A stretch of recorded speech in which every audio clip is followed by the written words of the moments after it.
When you look back at that second half, where did you guys struggle the most against Oregon? We struggled everywhere. I mean, they killed us. They beat us by 22 points, I believe, maybe 26 points. I think you judge that game, obviously playing really without Chase Jeter. We've been there before. It hurts us, especially against talented, front court players and in the depth that Oregon, UCLA, USC have along the front line. We struggle to score from two. Struggle to score at the basket, and eventually that does us in. I mean, Jake did the best he could when we subbed him in, but when you play without one, sometimes what happens in the game is a player gets injured or gets in foul trouble.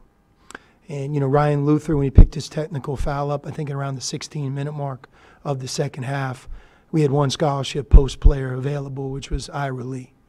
And from about that point, I think we were down 4 points at the media timeout. 16 minutes to go in the game. You do the math from there. It was just an avalanche, and that's to Oregon's credit. They played well. I think they're a team that, if they get hot here next week, they could win 3 games in 3 days, 4 games in 4 days, whatever it will be, and make the NCAA tournament. They have that capability, but they overwhelmed us, and we're on to the next one. With Chase going in, I mean, we already knew he was going to be limited, but what was the mindset of him going into the game, and what made you decide to, hey, let's just pull the plug and keep him out? He wasn't effective. He wasn't able to run without limping, and I think he tried and shoot around, and I think looking at him and shoot around, we thought maybe he'd help. You never know until the game starts. Sometimes the game starts and a player's fine. Once you get the initial diagnosis of an injury that whoever you are, you can't hurt yourself further. That's number one, and then it's really tolerance. How much can they give? But he couldn't go, and he has a bone bruise. We've X-rayed him. The X-rays are negative, clean, which is a good sign, and we'll see, where he is moving forward. We're kind of in the same situation as we would have been when he got hurt in the Oregon State game the first time.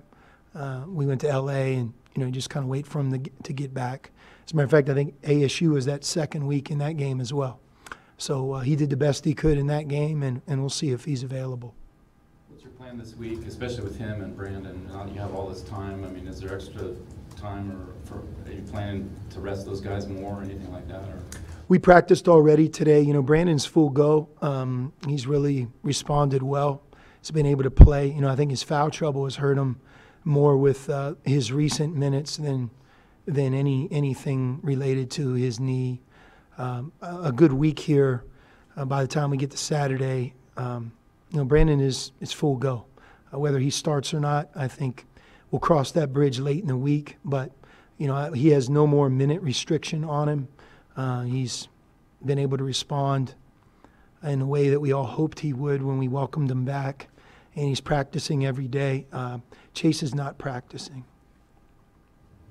And then do you have more off days? You going to skip another day before Saturday, or are you planning to go straight through from here? We're going all the way through. We're on spring break, so we're practicing.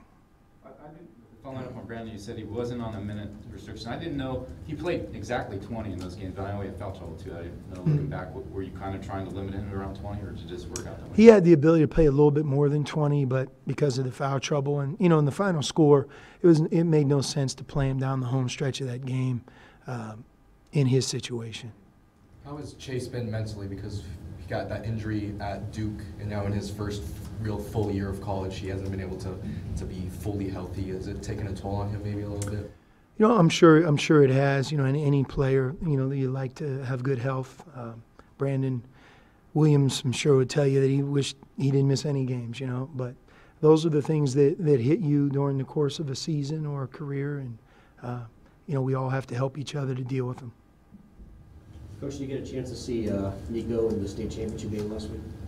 No, I saw him in the game before that, and obviously Nico's play speaks for itself. We're thrilled to be able to welcome him here, and he's a winner. Obviously, back-to-back state championships,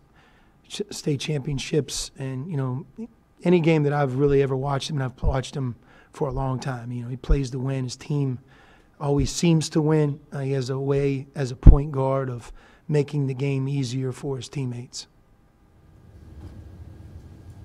So does it benefit you guys? Does it benefit you guys to have some extra time off this week, or would you rather have a quick turnaround and have a game right earlier in the week? I haven't really thought about it only because we played 17 games. We have all of our away games done. We have to have a really good week of practice, and we have an opportunity to play our final home game of the season. That's always meaningful, and I think there's a big difference between being 8-10 in our conference season and 9-9, and ending our year on a win, which I think would give us 4 out of our last 5 we would have won, if I'm not mistaken. And we know we're playing on Wednesday. We don't know who, and that's why it makes no sense to think about that right now. For us, the process of being the best we can be, having a really good week, no school, no travel, 1 game, use that to our advantage. I think there's one way, if there's a 6-way tie for 4th, you might get it, but a whole bunch of stuff has to happen. But Yeah, I don't like our odds.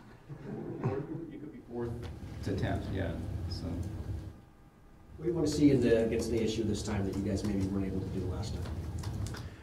Well, it was a great game. The game could have gone either way. It was a high-scoring game.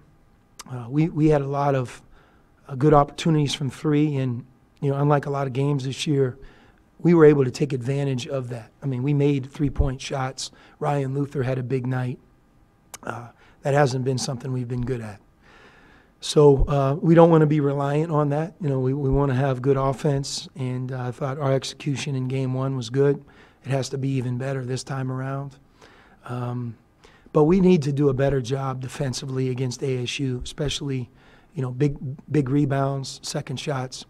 I think they have 4 players that, are among the best in our conference. You have at the point guard, you have Remy Martin. He had 31 against us. And Remy's done nothing but get better from the day he's stepped on their campus.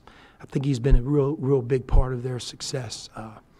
Plays the game with a lot of fire and energy, and plays it hard. I'm a big fan of his. Dort is one of the best freshmen in our conference. Again, he leads them in scoring, physical, strong, does a lot of things. And he takes big shots. In my mind, I feel like he makes them, regardless of his percentage. And he did that at Oregon State. I watched that game. Zylan Cheatham, what can I say about a player that gets 20 or more rebounds multiple times in a season? And he defends guards, bigs, terrific defender, energy, handles the ball well, really a unique player and a winner. His presence is felt every game ASU plays. And I think sometimes maybe the understated player on their team is Rob Edwards. He's a big reason they beat us the first game. He's a deadly 3-point shooter. He's older, seems to have just an unselfish nature to him, takes what the defense gives. And not that their other guys aren't good. They are. They have good role players, Romello White, Lake. But that group of 4, and, to Bobby and his staff's credit, I think 3 of those 4 weren't here a year ago. So there have been newcomers to their team, and, man, have they done a great job for their team. But those guys, they play. They rebound. They play in transition. They are in the passing lanes, play with a lot of energy on defense, and they make big shots. So that's why they're in second place and why they have a bye and why they have a chance to be in this year's NCAA tournament. They have a very, very good team. So we know that. We have to play great at home. We need our crowd. We have to take this week and be sharp with everything that we do. And regardless on our end who plays, we still have to play the game. And if we're playing without a player or 2, doesn't matter. Nobody cares. So we have to be ready to go. Any big plans that you're able to share with us about Senior Day? Same as always. We value the seniors. Let me just touch on those 2 guys, Ryan Luther and Justin Coleman. A year ago, we went more traditional. You had Duson and you had Parker, and those guys have been with us for 4 years, kind of how it used to be. The greatest compliment that I can give Justin Coleman and Ryan Luther is I feel like they've been with us for 4 years, even though they've only been with us for a year. They are 2 of the best people we've ever had here. academically in the grad program they're in. They're in 2 different ones. They both have a chance to finish it, and I think they will. That says a lot about them. You know, Ryan's played through a hand injury. Justin Coleman had played with a dislocated shoulder. Both guys, other than maybe a couple days, I don't think they've missed a day of practice outside of those 2 injuries. You know, Justin Coleman has been our point guard, and Ryan Luther's been our forward. And they've been with us Maui, pre-Maui, non-conference, all the way here to senior night. Without one of them, without both of them, I don't know if we'd have won 10 games. And, you know, both of those guys believed in what we have here and joined us late in the spring at a time of uncertainty. And, you know, I'm glad that they've been able to have the role that they've both had on this year's team. And, you know, we're eager to send them out with a victory. And like I said, if we would ever be fortunate enough to beat Arizona State, you kind of look at our team, that means we would win 4 out of 5 headed to Vegas. And, you know, we know how to win in Vegas. This is a brand new team. Just because we've won in the past doesn't mean anything. But I do think our team has a sense of confidence. You know, we have a number of players who've never lost in Vegas, who've watched us win 3 games in 3 days. So we'll see. Again, we're not there yet, but you asked me about senior night. Those 2 kids are just unbelievable representatives of what we do, and I'm sure their families are really proud of them. Back to when you recruited those 2 guys and making that leap of faith they made, were they similar or different as far as the way you approached them and, you know, and sort of convinced them, you know, to make that jump? Well, both of them were looking for a big opportunity, you know, on a big stage where, you know, a lot of people care about college basketball. And I think they both, you know, came here for that reason and you know, it's been delivered for them. Obviously, we always want to win more games, especially at Arizona, but all we can control is their attitude. Did they give us their best? You know, the things that we talked to them about, having a big role on a team that, you know, was going to be right there, very, very thin margin for error, playing in front of a great crowd and a tremendous fan base. They've received that. And hopefully this final weekend will be a great night, great weekend for them. Coach, you're the highest paid public employee in the state this year. Do you think the public has the right to know about your possible role in the upcoming federal trial? No comment. Anything else? Well, I wanted to follow up on ASU. I mean, it seemed like as much as anybody, they've been up and down. Like you said, they obviously have a lot of firepower, but they've had games where it's not there. I mean, do you notice a difference, particularly when they are on, what's going for them versus, you know, some games when you look back and maybe they're not quite that? I mean, I can only judge them on their win and loss record, and they've had a great season. They're in sole possession of 2nd place. You know, I'm sure they look back at a couple games where if they would have won that, maybe they would have competed for the top spot in our conference. But you can also point to games, which Oregon State being one of them, the last one they played, where, you know, they gutted it out. They're on the road deep in the season and found a way to win a big game. So, you know, that ball bounces both ways.